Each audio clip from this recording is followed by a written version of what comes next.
Fala aí pessoal, tudo bem? Fábio Sobreira da Bizu Consulting. Nesse vídeo a gente vai continuar as análises do segundo trimestre, em específico agora dos bancos, dos grandes bancos privados do Brasil, o Itaú, o Bradesco e o Santander. Lembrando que a gente já fez várias outras análises de Ambev, VEG, Vale, um monte de outras grandes empresas. Você pode conferir tudo lá na nossa playlist de Balanço Bizu. E se você está gostando desse tipo de conteúdo, dessas análises, não esquece de curtir, de compartilhar, de comentar quais as empresas que você quer que a gente analise, independente de se ela saiu ou não. Quando sair, a gente analisa, dá preferência para essas empresas, mas eu preciso que você escreva aí nos comentários as empresas que você quer que a gente faça análise dentro do nosso BI. E se você quer acessar o nosso BI, que a gente vai mostrar daqui a pouco, não esquece de entrar no primeiro link lá do Telegram, onde você vai ter acesso ao nosso BI, a esse BI aqui, ó, onde você vai ter no final esse ranking simulado aqui que a gente vai voltar nele daqui a pouquinho, para saber se a empresa está cara, está barata, qual dos bancos está caro ou barato de acordo com Greenblatt, com Décio Bazin, com Graham, com Gordon e pelo fluxo de caixa descontado, tá bom? Então não deixe de comentar, não deixe de compartilhar e não deixe de fazer aí a sua escolha das empresas que você quer que a gente analise. Vamos falar dos três bancos. Primeiro, o Banco Bradesco, fundado em 1943 na cidade de Marília. Controle do Banco das Ações Ordinárias pertence à Companhia Cidade de Deus, 46%, e Fundação Bradesco, 17%. Em 2010, era o único banco presente em todos os municípios do Brasil e foi considerado a marca mais valiosa da América Latina desde 2012, em primeiro lugar entre os bancos de 2012 e 2015 pela consultoria Bain Finance. Em 2006 foi premiado pela revista E como a marca mais valiosa do Brasil nos últimos 10 anos. E por aí vai. É realmente um gigante. Só perde hoje para esse outro camarada aqui, o Itaú Unibanco, comumente chamado de Itaú. É o maior banco brasileiro com sede em São Paulo. O banco foi criado em 2008 a partir da fusão entre o Itaú e o Unibanco, duas das maiores instituições financeiras do país, resultando no maior conglomerado financeiro do Hemisfério Sul e um dos 20 maiores do mundo em valor de mercado. Por último, mas não menos importante, o Banco Santander é um grupo bancário global, o Grupo Santander, liderado pelo Banco Santander S.A., o maior banco da zona do euro, tem sua origem em Santander, Cantábria, Espanha, foi considerado pelo ranking Brands como a terceira marca mais valiosa da Espanha, avaliado em 8 bilhões de dólares. Ok? Então nós temos aí três bancos gigantes, três grandes bancos do país, só está fora aqui mesmo o Banco do Brasil, mas entre os bancos privados, esses são com certeza os maiores hoje vigentes aí, atuando, pegando nosso dinheiro, emprestando dinheiro e fazendo tudo aquilo que o banco faz muito bem para ganhar dinheiro. E banco é sempre um fascínio que a gente tem para poder analisar, porque a gente sabe que investir em banco sempre foi coisa boa, né? O Warren Buffett dizia que a segunda melhor coisa do que investir num banco bem administrado é investir num banco mal administrado, porque mesmo sendo mal administrado, um banco ainda dá lucro. É um negócio impressionante. E a gente vê nessa crise mesmo muita coisa acontecendo, e os bancos ainda continuam de pé e vão ficar de pé por muito tempo. Então, primeira coisa, vou escolher aqui segundo trimestre de 2020, é o que eu quero analisar. Depois eu vou vir aqui no setor que eu quero, que é o setor financeiro, vou tirar todos os outros, colocar no setor financeiro. E especificamente aqui no segmento eu vou deixar aqui só bancos, tá? Então a gente vai ver que ficaram os três bancos, Bradesco, Itaú Unibanco e o Santander. Começando aqui a nossa análise, nós temos aqui vários painéis do nosso BI, vou começar pelo geral trimestral, onde esses três bancos são comparados primeiramente pela sua receita líquida, e aí neste critério o pior que mais caiu no anualizado é o Banco Bradesco, mas também o Banco Bradesco em relação ao primeiro trimestre foi o que subiu. Então ele tem uma coisa boa e uma coisa ruim. Depois, colocando aqui no lucro líquido, porque banco na verdade não tem EBITDA, não tem essas coisas de caixa, não só vai aparecer mesmo a receita e o lucro. Quem mais caiu de lucro líquido já foi o Itaú, caiu pra caramba em relação ao anualizado, em relação ao primeiro trimestre também caiu bastante, então o Itaú teve aí números bem piores nesse caso. Vamos começar então olhando pelo próprio Itaú, análise do segundo trimestre de 2020. O que a gente vai fazer aqui? Olhar a comparação do Itaú com o anterior, com o trimestre anterior, então ele tinha um lucro, passou por um prejuízo. Com relação ao segundo trimestre do ano passado, também tinha um lucro, passou por prejuízo. E com relação ao anualizado, ele teve aí um prejuízo de 42%. Então saiu hoje aí o balanço do Banco Itaú, ainda nem teve o conference call, vai ser hoje, né? Eu estou gravando aqui no dia 3, né, à noite. Amanhã vai ser o conference call e você vai já estar com o vídeo saindo aí às 5 horas falando desses três bancos. Então, veja que a margem do Banco Itaú caiu bastante, né? Teve um decréscimo grande, então agora a margem é só 7,2 e teve aí um prejuízo no trimestral. Voltando aqui para o segundo banco, o Banco Bradesco, clica aqui no botão direito, vou lá no YouTube, boto análise do segundo trimestre, veja aqui, em relação ao trimestre passado deu uma subidinha, em relação ao mesmo período do ano passado deu uma boa queda, em relação ao anualizado 22%, que também é uma boa queda. Só que o seu lucro líquido está ali com uma margem muito maior. A margem líquida, no caso da margem bancária, né, é a relação entre o lucro bancário e a sua receita. Então ele tem ali 15%, nesse caso bem maior do que o Itaú. Então veja aqui, a queda lá na Covid foi bem alta, né? Depois ele manteve-se no patamar de 21% e não recuperou muito ainda. Por terceiro, o Banco Santander teve uma queda expressiva de trimestral, a mesma queda parecida ali no mesmo período comparado ao ano passado, e no anualizado teve uma queda menor, 7,43%, uma margem de 22%, mas também teve uma queda gigantesca aqui durante a pandemia e ainda não conseguiu recuperar. Lembrando que nos casos dos bancos, a gente tem muito a questão da PDD, Provisão para Devedores Duvidosos, que chama, né? Ou Provisão para Crédito de Liquidação Duvidosa, o novo nome. O importante os bancos estão ali escolhendo, né, o que eles acham que é mais fácil deles perderem e estão colocando como provisão. Então, muita gente fala algumas besteiras, tipo, a provisão não é caixa, a provisão é só coisa contábil. Na verdade, provisão significa que você tem aquela estimativa de perder. Se você vai perder ou não, são outros 500. Mas se os bancos estão colocando isso, é porque eles têm uma estimativa. Porque o Santander não tinha colocado, agora colocou um pouco.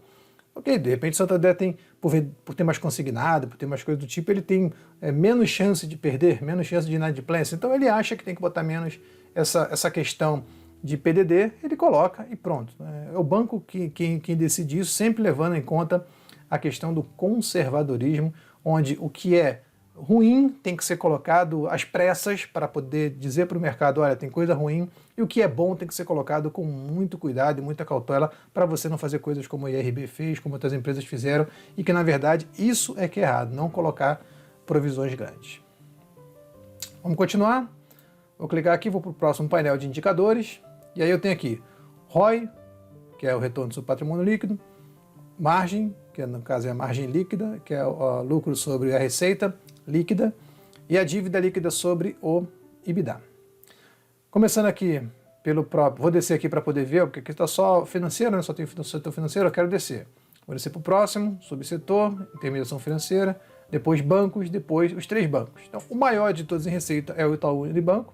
Sua receita vem crescendo, né, nos últimos anos, agora deu uma quedinha, mas vem crescendo. O Banco Bradesco já vem ali mais estável, até caindo um pouco.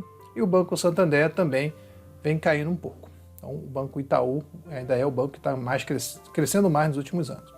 E, ainda assim, o ROI dos três bancos, você pode ver o seguinte, quem é que tem o maior ROI hoje? É o Santander. O vermelho aqui é o Santander, que veio crescendo, crescendo, crescendo e hoje tem o maior ROI. O maior retorno do seu patrimônio líquido. Quando a gente fala de margem, aí o Santander salta mais ainda, está com 22, enquanto o Bradesco está com 15 e o Itaú com 7. E quando a gente fala de dívida, aí o banco não tem dívida, porque o banco, na verdade, ele empresta dinheiro e isso é normal. Outro indicador, margem. Quanto à margem, novamente nós estamos falando aqui de setor e segmento, são mesmo setor e mesmo segmento, mas a margem, então, do Banco Itaú e do Bradesco são menores do que do Banco Santander. A margem EBITDA também eu não coloco nada aqui, eu repito, a margem líquida, já que não temos nada aqui de margem EBITDA para bancos. Então também é importante lembrar disso. Quando você for olhar o BI. Poder de lucro. O poder de lucro desses bancos é até parecido. Você vê aqui, o ROI não é muito diferente, 15, 13 e 11. O Santander tem o maior ROI. O Santander tem o menor PVPA. Ora, empresa que tem maior retorno do patrimônio e menor ágio, ela é com certeza que paga o maior poder de lucro. Então, o poder de lucro hoje do Santander é bem maior do que o dos outros. E aí ele tem um payout de só 67%, ou seja, distribui só 2/3 do seu lucro e ainda está pagando mais do que os outros. Então, veja como o poder de lucro é muito mais importante do que o dividend yield. O que você prefere? Uma empresa que paga ali 9% de dividend yield, mas tem poder de lucro de 14%, ou uma empresa que paga 8% e tem um poder de lucro de 9%, uma empresa que paga 8%, mas tem um poder de lucro de 6%. Então, mesmo que todos os dividend yields aqui fossem 8% ou se fosse 9%, aqui o Banco Santander estaria melhor porque ele tem um poder de lucro maior. Novamente, influenciado ou não pela maior ou menor PDD, porém é isso que os números estão nos falando agora. Quando eu coloco aqui no ágio, você vê que o ágio que estavam pagando pelo Santander em 2019 era muito maior. O ágio é o quanto a mais você paga, né? Essa relação aqui, ó, passou de 1, você já está pagando o ágio, e agora ele está bem menor. Já o banco do Bradesco tem um ágio que aqui, ó, 4%, já é maior. Era maior, agora ficou menor, mas ainda é maior do que o do Santander. E aqui o Itaú, o queridinho aí, né, dos buy and hold, ele era um ágio gigantesco aqui em 2019, agora o ágio diminuiu. Veja que em todos os casos, ó, o preço sobre lucro do Itaú aumentou, né? Quando a gente olha aqui, o preço sobre lucro do Banco Bradesco era maior, ficou menor agora, e o preço sobre lucro do Santander não parou de cair. Então, por que o Santander está ficando por que o Itaú está ficando cada vez mais longe de ser o melhor dos 3 bancos para quem quer apostar numa estratégia, óbvio, numa estratégia de investimento do value investing, que é comprar ações boas para o futuro? É porque ela está ficando cara. Então, se você quer ou não quer enxergar o preço, no caso do Itaú, o preço está fazendo uma grande diferença. Veja que, se a gente tirar a questão do preço, isso é uma coisa que eu gosto muito de falar, quando a gente fala do cap rate é um termo que a gente pega emprestado lá dos fundos imobiliários, a gente analisou até aqui, né, o dividend yield. Mas olha que quando a gente tira a questão no geral, né, a gente tira a questão do preço sobre o valor patrimonial aqui, ó, quem é que paga mais dividendo ao seu acionista majoritário? Nesse ano foi o Itaú. Pagou 13%. Por quê? Porque ele pagou mais do que ele tinha de payout, 121%. O Santander ficou em último nesse caso. Então, quem era o primeiro no dividend yield por causa do PVPA, se eu tirar o PVPA e fizer direto o ROI, que é o retorno, pelo payout, eu vou ter que quem pagou mais dividendo em 2019, na verdade, né? 2020 foi o Banco Itaú. Né? Então isso é muito importante. Esse valor aqui é que está estragando o Itaú. Sempre esse valor aqui acaba dando uma diferença grande aí para quem está querendo retornos melhores. Agora, eu vi que o Santander tem um poder de lucro atual maior. Agora, quem é que tem um poder de lucro futuro maior? Bem, no meu caso aqui, olhando pelas margens e por tudo que a gente tem, o Itaú acaba sendo a melhor escolha, porque ele tem agora um decréscimo grande na sua margem, exatamente por causa dessa crise, por causa do grande PDD que lançou, mas a margem média dele é de 12%. E o crescimento é de 8%.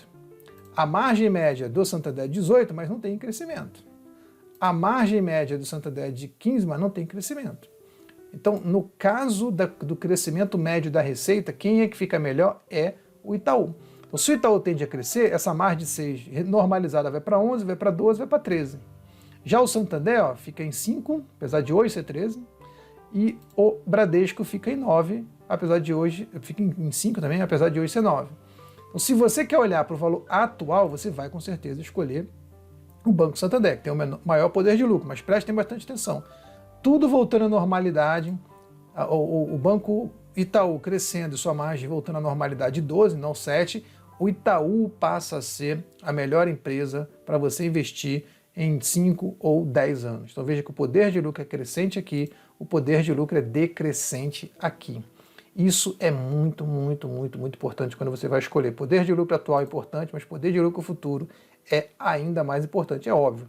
Você não sabe futuro, se você não acredita no futuro, se você não acredita no que você está olhando, então realmente é melhor você escolher uma garantia do que você está vendo agora. Em relação ao dividendo, ó, Santander não para de crescer dividendos, pode olhar aqui, ó, que só cresce o dividendo, o lucro cresce, o dividendo cresce, isso é bom. No caso do Itaú, o lucro cresce, já o dividendo está ficando mais ou menos estável. E o Banco Bradesco também, o lucro cresceu, mas também o dividendo não está crescendo muito. Então, para o futuro, mantendo-se as taxas de payout, hoje o Santander está com payout menor, mas no geral o payout dele é maior, então nós temos aí o Santander como maior pagador de dividendos, se continuar dessa forma. Por último, mas não menos importante, nós temos alguns números que não tem aqui por ser banco, né? Mas os números que a gente tem, retorno então maior para o Santander, ROIC, o banco também não tem ROIC, então é o mesmo do ROI. Preço sobre lucro, que é o inverso do poder de lucro. Aí o Santander tem o menor preço sobre lucro, foi que historicamente ele chegou a 12, chegou a 4,75, agora está 7,33. Preço sobre lucro do Bradesco chegou a 7,98 em 2016, agora está 10,87, né, já chegou a estar mais alto também. E o Itaú está no seu valor máximo aí de 15 e alguma coisa. Então o Itaú, realmente, nesse critério, ele está mais caro. Se eu olhar aqui para a minha lista, eu vou ver o seguinte, está tudo azul aqui para os bancos. Ó. Tem dividendo bom, ele tem poder de lucro bom, ele tem poder futuro bom. Então, no caso dos bancos, está tudo aqui azul. Tudo, porque o azul aqui para mim é acima de 6%, que é o critério do Décio Bazin. O Décio Bazin tem o critério de que a empresa tem que ser boa, tem que ter pouca dívida, não pode ter fraude, nem coisa do tipo, e tem que ter um dividend yield de pelo menos 6. Então, os 3 bancos passam. O critério do Greenblatt tem que ter bom ROI, tem que ter bom ROIC, ou ROI, né, no caso aqui ROI, tem que ter um bom preço sobre lucro. Teoricamente, eles também têm. Vamos ver então se os bancos estão caros ou estão baratos. Vamos começar aqui pelo Itaú. O Itaú, pelo critério do Graham, deveria estar 23, está 25,90. Então está um pouquinho caro. Pelo modelo de Gordon, deveria estar 19, está 25, está um pouquinho caro. Mas pelo fluxo de caixa descontado, ele está bem barato. Ele está mais de 100 e ele está 307. Vamos para o próximo. Santander. Pelo modelo de Graham, ele está barato, deveria estar 24, está 15. Pelo modelo de Gordon, ele deveria estar 11, está 15, então ele está um pouquinho caro. Pelo fluxo de caixa, ele deveria estar 24 e está 15, então ele está barato. Pelo o Bradesco, pelo modelo de Graham está barato, o dia 26 está 15, está 21. Pelo modelo de Gordon ele deveria estar 5 e ele está 21, então está bem caro. E pelo modelo do fluxo de caixa ele deveria estar 31, está 28, então ele está barato. Então, ó, pelos modelos famosos que a gente chama da nossa carteira filosofal, que são filosofias importantes de vários gestores importantes e lendas dos investimentos, esses bancos no geral eles conseguiriam passar nos nossos critérios, que a gente sempre coloca na nossa carteira, o seguinte, tem que ter pelo menos passar em 3 desses 4 critérios. O Graham, o Gordon, o fluxo de caixa e o dividendo. Se passou em 3, a gente coloca. Então, no caso desses bancos, se a classificação deles ficar boa nesses critérios de ROI e de preço sobre lucro, de dívida, etc., nós teremos aí esse banco na nossa carteira. Se não já tivermos alguma coisa, nós teremos algum deles. Acho que a gente só não tem nenhum desses bancos, só tem só o Itaúsa, na verdade, não tem nem o Itaú. Então veja, não é recomendação de compra nem de venda de nada, a nossa carteira também não é recomendação de compra nem de venda de nada, a gente não faz recomendação, mas pelos critérios famosos é isso que nós temos aí nesses bancos. Tá bom? Para fechar, o mercado já tinha precificado já o Banco Bradesco, e tinha subido bastante aqui, ó, o release dele saiu um pouco antes, né? E agora deu uma queda aí porque a bolsa vem caindo, principalmente para os bancos aí, mais por notícia do que por balanço, né? O Banco Itaú acabou de sair aqui, então a gente não teve nada ainda de número relativo ao balanço do Itaú, que saiu agora de noite, a gente ainda está aqui no dia 3, a bolsa fechou, né? O balanço saiu depois que a bolsa fechou. E o Santander também foi entendido ali no começo que estava mais ou menos bom, mas depois acabou caindo porque todos os bancos caíram nesses últimos dias. Tá bom? Então, essa é a nossa análise dos bancos, dos 3 maiores bancos privados do Brasil. Nós não colocamos o Banco do Brasil aqui na brincadeira porque ainda não saiu. Próxima vez que a gente falar de banco, a gente tenta colocar todos os bancos juntos, inclusive o Banco Inter, o Banco ABC, o Banrisul, tudo que é banco que a gente tem na bolsa para poder ver qual deles está saindo melhor nessa crise. Se você gosta desse conteúdo, se você está gostando dos vídeos que a gente está fazendo, não esquece de curtir, de compartilhar, de marcar o sininho para não ficar fora de nada que a gente está fazendo. Estamos fazendo vídeos diários de análise de empresa e é muito importante porque está saindo muita análise, a gente não vai conseguir fazer de todas, então você precisa escolher quais você quer para a gente analisar. Não esquece também de acessar o nosso painel, nosso BI, no primeiro link da descrição, lá no Telegram. Depois no nosso site também vai ter esses links para você acessar, mas o importante é que você consegue acessar, consegue analisar, consegue manipular os dados, analisar não só os bancos e as empresas que nós já falamos, mas todas aquelas empresas que estão lá, todas as empresas da Bolsa, em principal, né, as empresas que estão aí saindo no segundo trimestre. Ok, obrigado, fui!